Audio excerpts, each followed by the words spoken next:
Hi. With the Lyft team, we are excited and thankful to have been chosen as finalists for the Edelman Award. My name is Sebastian. I am an assistant professor at the Kellogg School of Management, and I was previously a postdoctoral fellow at Lyft. It is my pleasure to briefly introduce our project. When you request a ride on the Lyft ride-sharing app, our algorithms will match you with an available driver. Better matches benefit everyone. Drivers can be more productive and riders get a ride faster. The matching algorithm is the most critical component of Lyft.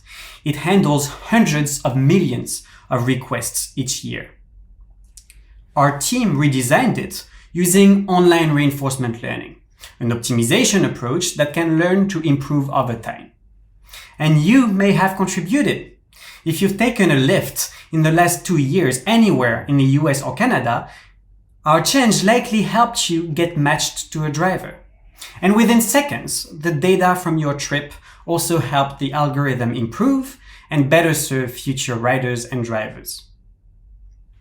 It is not easy to trust an optimization algorithm that can change itself, and such real-time application of reinforcement learning in systems as critical as matching are rare. However, we believe they are worth it. Our change significantly benefited drivers, riders, and the platform. For example, it enabled our drivers to serve millions of additional rides each year, leading to more than $30 million per year in incremental revenue. And our riders are much more likely to find an available driver. Such a win-win-win is particularly rare for online platforms. The project was a huge endeavor, the result of a complex collaboration across Lyft. Our team will now take you through what happens behind the curtain when you request a ride. Together, we will understand the role of matching at Lyft, why it's a difficult problem, what we did to improve it, and how the changes benefited everyone.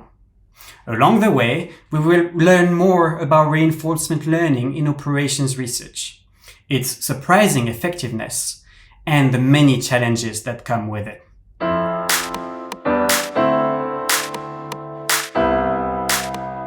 I'm Nick, Director of Rideshare Labs, Lyft's applied research team.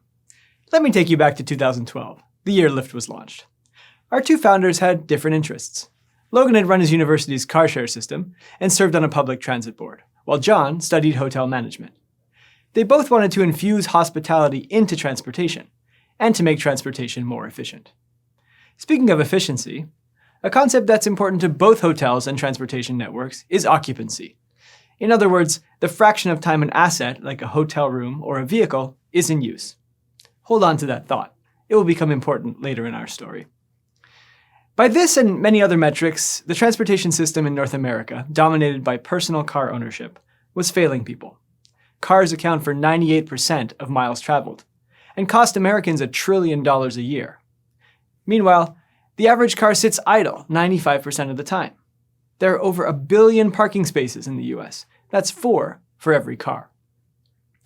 While Lyft's founders contemplated this, a new on-demand economy was emerging. Consumers everywhere began to value access over ownership. The transportation industry was poised to flip from an ownership model to a service model. John and Logan jumped on this opportunity. They launched Lyft and pioneered the idea of on-demand, peer-to-peer ride-sharing. But meeting users' expectations in an on-demand marketplace is hard. Riders expect to get a ride fast, and drivers expect to be busy. And to achieve this requires scale, and it requires efficiency. As important as it was for Lyft to have user-friendly apps for both our riders and our drivers, it was equally important to ensure that our back-end software, the code that manages the network in real time, worked as efficiently as possible. And so we spent the next several years building optimization algorithms to do just that. Algorithms to do everything from grouping riders into shared rides, to routing drivers to their destinations, to redistributing bikes around a city. But one algorithm was central to making it all work. It was the very first optimization algorithm developed in the early days of Lyft, the real-time matching of riders and drivers. Now fast forward to 2020. Lyft had already fulfilled well over 1 billion rides on our platform. We'd provided earnings opportunities to millions of drivers, and we'd become one of the biggest transportation networks in the world. With all that momentum, it was impossible to predict that historic challenges were just around the corner for Lyft. But the whole world was about to get a wake-up call, and as Vijay will describe next, ride-sharing platforms were no exception. Hi, my name is Vijay, and I'm a staff data scientist at Lyft. I'm going to talk about the very difficult, arguably impossible problem that provided the motivation for incorporating online reinforcement learning into Lyft's matching system. It starts with an age-old problem in the ride-sharing business. How do we get Lyft drivers to drive in the locations and times that they are most needed? Our marketplace has two sides: demand, or Lyft riders, and supply, or Lyft drivers. Demand shows up at various times and places, sometimes predictably, like weekday commutes or party hours, and sometimes unpredictably, like when there's a surprise rainstorm.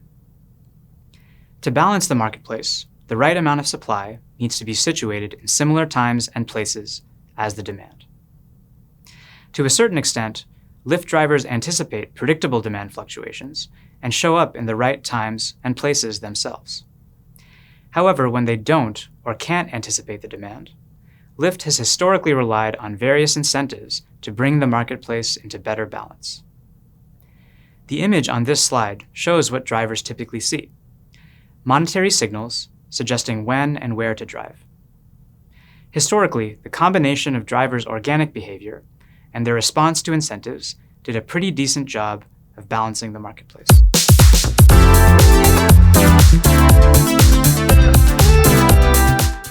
COVID represented an unprecedented disruption to Lyft and other industries like ours. At Lyft, our mission is to improve people's lives with the world's best transportation.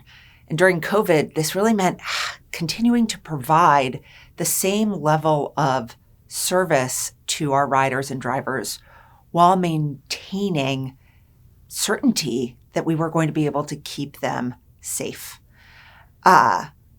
We had to do that even as the fundamental nature of our ride-sharing business changed. So we saw fewer people going out on Saturday nights with their friends, fewer rush hour commutes as people started to work from home. And at the same time, we saw more essential workers needing to get to places like hospitals and schools as the pandemic continued over the course of 2020. And what that meant for us was that we started to see really this fundamental imbalance in the nature of our marketplace. So riders continued to need to get places, especially into these essential jobs, but drivers didn't want to get out on the road, right? They were justifiably concerned about their health and safety, even as we started to increase the financial incentives that traditionally had been the way we motivated them to come on out and drive. And so as we neared sort of the mid stages of the pandemic, we really needed to think about new and novel approaches to be able to once again match rider demand and driver supply and get people where they were going. The COVID situation created a seemingly impossible challenge. Demand was outstripping supply. Closing that gap with incentives would likely be prohibitively expensive. And meanwhile, the company wanted to stimulate growth in a financially sustainable way. The solution inevitably had to come in the form of making better use of our existing driver pool. It also had to adapt to complex dynamics related to COVID. For example, Florida's response to and recovery from COVID was very different from California's, so we could not pursue the same strategy in all US states. The pace of recovery from COVID was also a function of things like vaccine availability and adoption, new variants, and policy decisions, all highly unpredictable things. Which brings us to the fundamental idea underlying our project. What if we could leverage our matching system to make more effective use of our existing driver pool? To understand this idea, it helps to start with a brief explanation of how matching works. At any given point in time, Lyft has a certain number of open ride requests. Imagine opening your Lyft app, entering a destination, and hitting request. It also has a certain number of drivers who are available to serve those requests. The objective of matching is to choose the optimal set of assignments between ride requests and drivers. Now this begs the question, what is optimal? One natural objective is to minimize the average pickup time for riders. Why does this make sense? Because longer pickup times make for bad experiences and can even lead riders to cancel their requests and pursue other transportation options. Therefore, minimizing average pickup times can be similar to minimizing bad experiences or cancellations. To make things concrete, let's use a simple example of 2 ride requests, represented by our co-founders, John and Logan in the diagram, and 2 drivers available to serve requests, labeled Nick and Sebastian, my 2 colleagues who you've already heard from. The numbers in the diagram represent how long the pickup time would be between a particular driver and ride request. For example, it would take Nick 2 minutes to pick up John and 4 minutes for Logan. In this simple example, there are just 2 solutions to the problem. Under option 1, shown in red, John is matched to Nick and Logan to Sebastian. Under option 2, shown in blue, John is matched to Sebastian and Logan to Nick. Now, if we were to minimize average pickup times, we would of course choose option 1, where the total pickup time is 7 minutes versus 9 minutes for option 2. Another way of seeing this, either John or Logan is going to have to wait 5 minutes to get picked up, so we might as well give a shorter pickup time to the other request. At a very high level, this is how matching works. Just imagine the number of requests and drivers being orders of magnitude larger. Now, one thing to note about this matching example is that the solution is oriented around the short-term outcome of minimizing average pickup times. But this short-term focus may not be consistent with making the most effective use of our driver pool. Specifically, suppose both ride requests in the previous example originate in the outskirts of a big city. And while John's destination happens to be in the outskirts as well, Logan's destination is in the dense core of the big city. Now, why does the destination matter? Because relative to the outskirts, the dense cores of cities are more likely to have high demand and therefore also insufficient supply to meet that demand. And what happens when supply is insufficient? Riders have to be turned away with either higher prices or longer wait times, which for Lyft is a lost opportunity for financially sustainable growth. Returning to our simple example, recall that option 1 prioritizes John over Logan for the short-term concern of minimizing pickup times or cancellations across both requests. However, ensuring that Logan completes without cancellation has some additional value in the medium term compared to ensuring the same for John. This is because all else equal, we would rather have an additional driver in the dense core of the city than in the outskirts. In other words, option 2, despite having longer average pickup times, might be superior after all. If drivers are really needed at Logan's destination, prioritizing Logan over John could lead to better growth and financial outcomes when looking over an extended horizon, beyond just the short run. At last, we arrive at one way to tackle the impossible problem. Now, this simple example skips over perhaps the most challenging part of this solution. How do we systematically evaluate how valuable additional drivers would be at numerous ride request destinations? To illustrate the complexity concretely, take a single location in the United States and imagine having to know the value that Lyft drivers provide at that location through all hours of the week. Under normal circumstances, the value would be very different during, say, morning commute versus evening commute, Friday and Saturday night versus Sunday night, etc. But what if there was severe weather or a large sporting event nearby? What if COVID regulations suddenly tightened or loosened in the city, state, or country? Now take this complexity and magnify it by the millions of potential ride request destinations that are entered into Lyft's app every single week. Clearly, we would need a model for this, one that could adapt to market conditions that change at a variety of frequencies and are difficult to predict. An online learning-based approach was a natural way to go.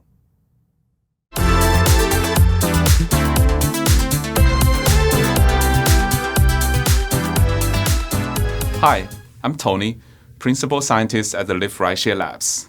I'll walk you through our technical approach to the online matching problem. We've seen that requests coming into the Lyft platform are matched sequentially in batches, which makes online matching for rideshare a sequential decision problem. The additional complexity in this problem is that the current matching decisions have an impact on the position and availability of the drivers in the future time steps through the trip transportation, which means that each set of the matching decisions have longer-term effects on how the system evolves down the road. And we are interested in optimizing for the total returns within an extended horizon. Given the number of future time steps to consider, there are a myriad of possible matching sequences. To optimally make online matching decisions and offer a great experience for our riders and drivers, we developed a learning-based approach for this challenging OR problem. Reinforcement learning is a machine learning paradigm where we train the model through continuous interaction with the problem domain environment. The interaction is such that the matching algorithm executes a set of matching decisions that affect the system environment that encompasses the city, the drivers, and the riders. In turn, the algorithm receives information on the trips and the revenue and can use this feedback to improve its decision-making. Through the interactions, the algorithm learns to plan for the future. In the case of online matching, this means anticipating where the future demand is and using that to guide our immediate matching decisions. Back to the previous example that Vijay discussed, the system learns to prioritize Logan even though the immediate ETA is not the shortest because this is a better decision when considering the future effects. We model the rideshare online matching problem by a Markov decision process. We developed an online RL algorithm based on this modeling framework to learn and generate the optimal matching decision in real time. The rideshare matching problem had a huge decision space, which makes learning extremely difficult. Our approach to break the curse of dimensionality is to decompose the system into the participating drivers as individual decision units. When a driver is matched to a request, she goes to pick up the rider at the trip origin and transports the rider to the destination. In this process, the time and the driver's location change accordingly, and she earns a trip fare. If the driver idles instead of fulfilling a request, her earning is zero after the transition. All the drivers in the system follow the same MDP model, and the system dynamics the aggregation of the MDPs of all drivers. Our approach focuses on estimating the value to an available driver for being at a given time and location in the city. This value estimates how much money the driver will expect to earn in the following hours if she keeps driving for Lyft, potentially serving many requests. Here's an illustrative example. A driver who starts working at 7 a.m. in Oakland, California may get a 40-minute ride to San Francisco. She may get many other rides afterward until she stops for a total of $300. Another driver starting at the same place at the same time may not take as many trips or decides to stop early and gets $150 in total. The value to a driver in Oakland at 7 a.m. is the expected total earnings that an average driver in this location and time will make in the future, and in this case, $225. From the heat map plots, we can see the value to the drivers in San Francisco during a weekend night on the left and on a busy weekday morning on the right. Higher values are in red. The pattern is clear and intuitive. At night, only the downtown area offers a high earning prospect for the drivers. In contrast, on a weekday morning, the value to a driver is high over a much more expensive area around the bay because of the commuting effect. Given the driver value function, we can evaluate a trip on the fly. Mathematically, we sum the immediate earnings of the trip and the value to the driver at the destination, and then take its difference from the value at the driver's current location. Intuitively, it's the expected extra earning that a driver will make if we match them to a rider, including the potential long-term effects on the following rides because the driver locations change. It's the true value of a trip to the driver, not simply the immediate earnings of the trip. With this quantity, we will be able to make optimal matching decisions for a batch of drivers and requests by solving a linear assignment problem. Previous deployed works on RL for rideshare typically follow an offline batch learning approach. This approach trains the model offline on a large set of static historical data, deploys the algorithm online for real-time matching over an extended period of time while collecting interaction data to the data warehouse, and then iterates this process. The key novelty of our technical approach to the rideshare matching problem is an online RL framework that runs in two alternating stages. Learning and updating the driver value function using immediate information from the Lyft platform while generating the matching decisions in real time for our riders and drivers. Our method has a crucial advantage of fast adaptivity to rideshare environment variations and hence robustness. With reference to the RL literature, this is an online approximate value iteration algorithm, and this is the first full-scale industry deployment of an online RL method. It's especially significant that it's applied to a critical module which is the centerpiece of the rideshare system. We had to overcome many practical challenges, as Ben will discuss next. However, the result is a high-performing, forward-looking rideshare matching algorithm that adapts well to a real-world environment.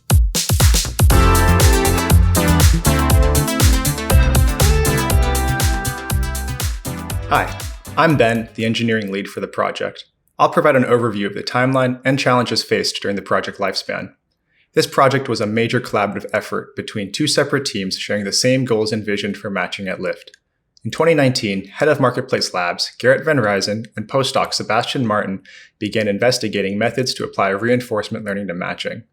Independently, I led a team of engineers focusing on online reinforcement learning in a competition hosted by the Association for Computing Machinery called the KDD Cup in May 2020. The competition investigated learning to dispatch and reposition drivers for ride-hailing.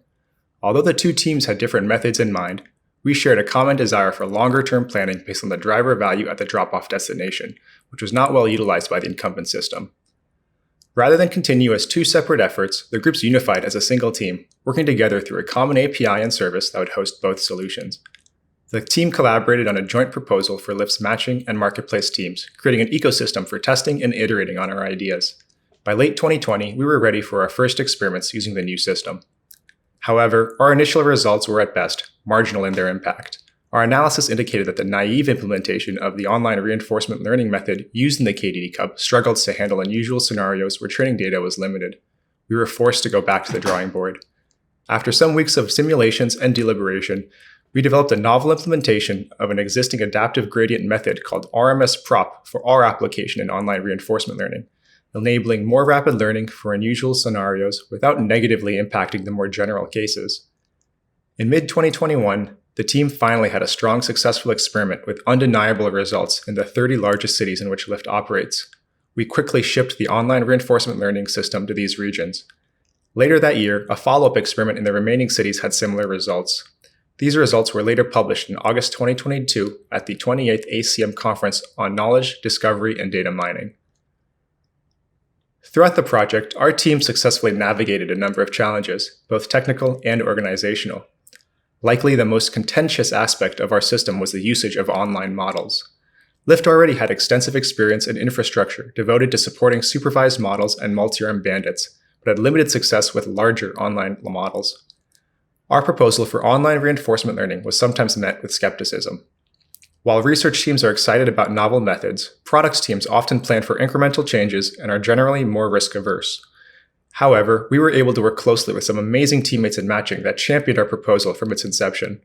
Our results were able to speak for themselves while also promising other benefits, including deprecating static, offline models that required periodic retraining and maintenance. However, our methods also required new trade-offs. Because our online reinforcement learning system updates its parameters in real time, we had to consider the right balance between prediction lag and stability. On one hand, we wanted the system to respond quickly to market shocks and unexpected changes, such as traffic accidents, weather, and events. On the other hand, we didn't want a system that oscillated after each new data point like an underdamped car suspension. We've relied heavily on backtesting on historical data, simulation for new scenarios, and then finally live experimentation to create a data-driven environment for evaluating these trade-offs empirically. Our design was also informed by the product, applying intuition when theoretical solutions were unsatisfactory. We made a top-down decision for the time horizon of our optimization to correspond roughly to that of a driver session. In other words, driver positioning is optimized for a few hours rather than days or weeks of matching assignments. Finally, we gave special consideration to important business constraints. Airports are both a significant source of revenue and complexity in matching because they have additional regulations and unique queue structures for drivers.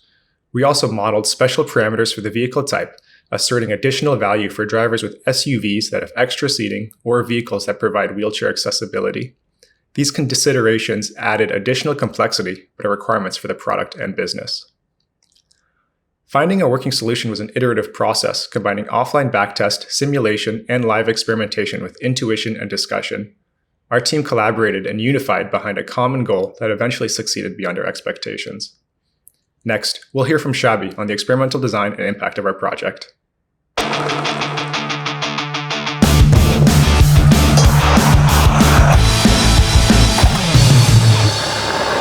Hi everyone, my name is Shabi and I am a staff data scientist at Lyft. In this section, I will be covering the impact of our revolutionary approach. Stay tuned. As the rest of the team covered, the global situation and the system itself were rather challenging, and, of course, measuring the impact was no different. Before we jump at how the system performed, let's try to shed some light on the experiment setup we used. To illustrate that, let's follow up on the example Vijay used before. In it, we have our two co-founders, John and Logan, who are neighbors on the East Bay, outskirts of San Francisco, and commute to Lyft HQ, located around downtown San Francisco. Now, let's assume both of them request a ride this morning at 8 a.m. With that, let's try to set up an experiment to measure how our novel approach would improve their commute.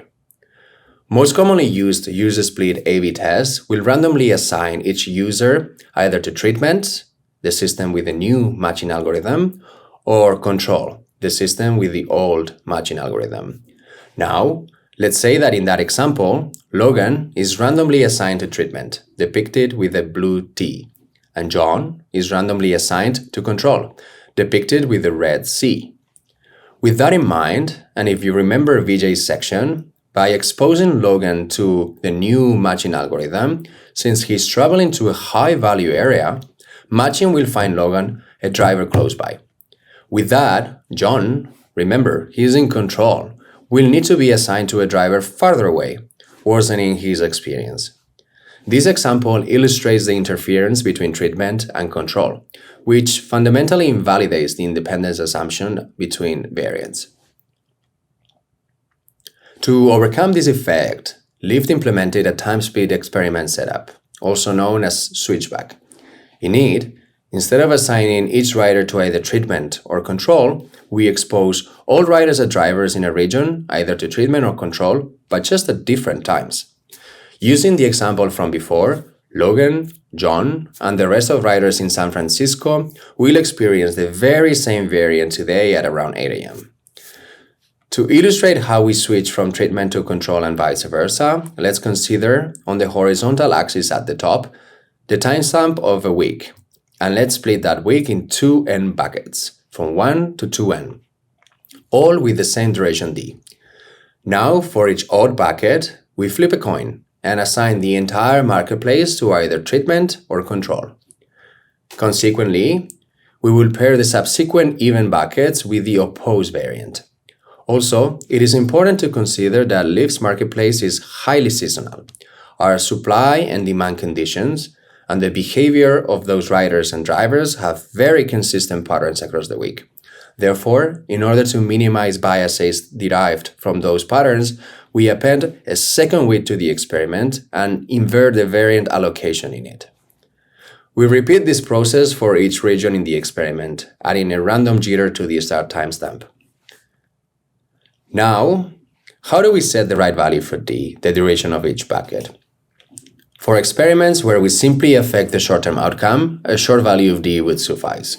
For example, if we were to test the price change and monitor each rider from the moment they open the app, they set the origin and destination, request a ride, and ultimately complete that ride, what we usually call the conversion funnel, a d of less than an hour would be enough. However, Vijay and Tony mentioned it before. The major benefit of our proposed system is that it is looking over an extended time horizon into the future. It not only tries to maximize for the short-term conversion, but aims at relocating drivers to high-value locations to serve more rides. This means that from when we turn it on, the system requires several hours to stabilize. With that, Since we require longer bucket durations to measure the steady-state impact, we end up having less buckets or samples in our experiment. Thus, in order to have enough power, we need at least 4 weeks across all our regions. This entails that for every model or implementation change we wanted to test, we require at least 4 full weeks. Last but not least, it is important to mention that in regular user split experiments, it is quite common to maintain a small percentage of users with the legacy control variant, which is what we call a holdout experiment. This allows us to measure how the treatment effect evolves over time.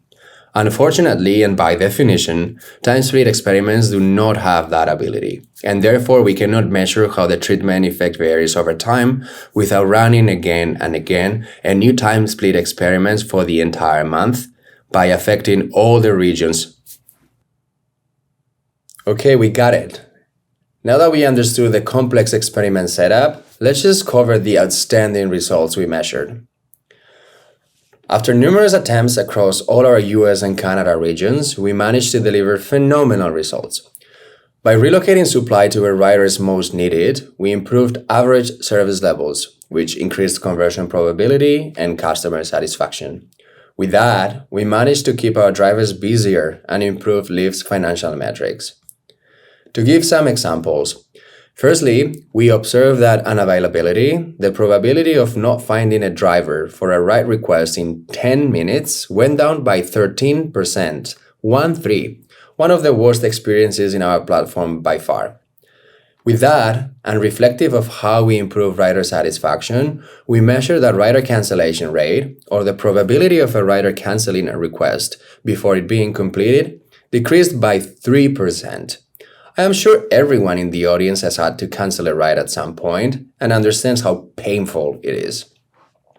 Expectedly, we also measured that riders were 1% more likely to rate their ride with 5 stars, the highest score in our platform. Last but not least, we measured an annualized impact of over $30 million in revenue for Lyft, incremental revenue that we collect every single year. In summary, the experiment was a clear success for all stakeholders in the marketplace: drivers, riders, and Lyft, and we soon shipped the model and integration to all our regions. As you know, our mission is to improve people's lives with the world's best transportation. To do that, we have to provide the service levels that our riders and drivers expect, making it easy for them to choose Lyft every time. Achieving these service levels consistently across a huge transportation network is hard. We have to adapt and optimize to a market that shifts under our feet. This was especially true during the pandemic. We had to address new and unexpected market conditions faster than ever. The Supply Values Project was a great example of how teams from across Lyft can come together to solve a problem we've never faced before. Many changes to our marketplace algorithms require a trade-off, but this one did not.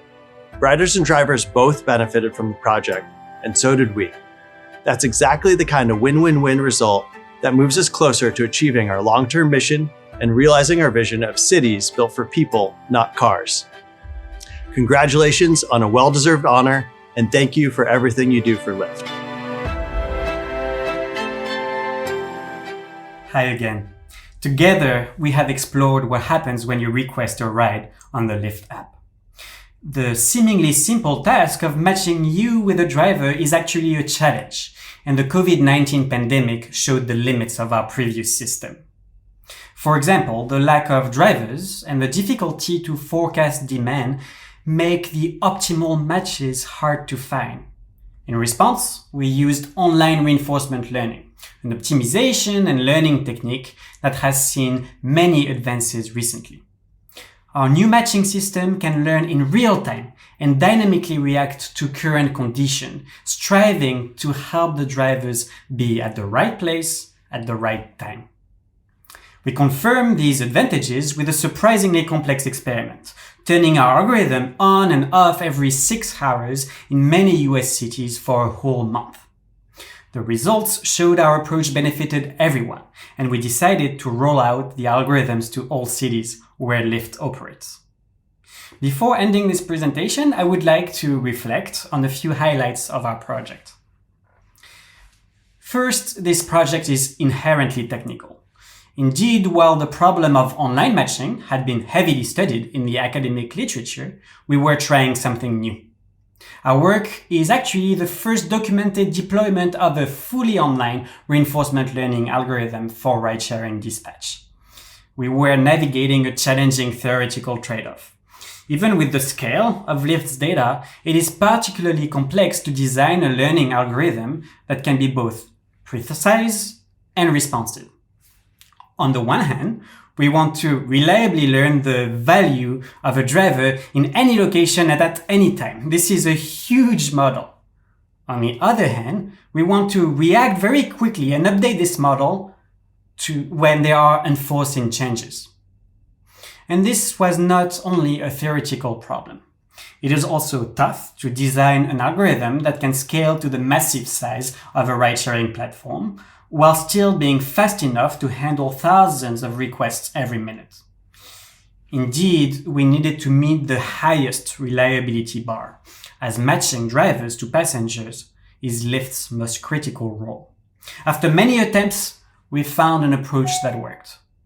We believe that this project is only the beginning. At Lyft, we are working on extending our approach to more products like shared rides. Motivated by the success of the reinforcement learning algorithm in matching, we are also trying to use a similar type of algorithm to optimize our prices. More broadly, the general problem of online matching is not limited to ride-sharing. Logistics systems like food or package delivery and inventory management systems share many of the same characteristics. Even more broadly, we hope that our story can encourage other actors to use reinforcement learning in critical operational applications. Because so far, reinforcement learning use is mostly limited to games, simulations, or relatively contained applications. That makes sense. It can be hard to trust an algorithm that can change itself. We also discussed that it can create coordination challenges across the company and make experimentation particularly difficult. However, our efforts prove that the risk can be worth the reward. And this reward is our favorite aspect of the project. It is very rare for a ride-sharing platform to implement a change that benefits everyone. Remember, passengers are happier and the number of requests we could not match was reduced by 13%. And drivers are busier, leading to an estimated additional $30 million in revenue annually, which benefits both the drivers and Lyft. Such a win-win-win is not the norm in online marketplaces, and most other changes involve complex trade-offs. For example, at Lyft, asking riders to wait more before assigning them a driver is an excellent way to find good matches and make drivers busier. However, it can make the Lyft experience feel slower and create anxiety for the rider. There is a price to pay for most changes we implement at Lyft, with a few rare exceptions. Today's project is one of them. Without adding drivers or changing our pricing rules, reinforcement learning created value out of thin air, which was a huge help for our drivers and riders. I think that this is the beauty of operations research. Finding a more optimal solution is always a good thing. And at Lyft, it led to a better match for everyone.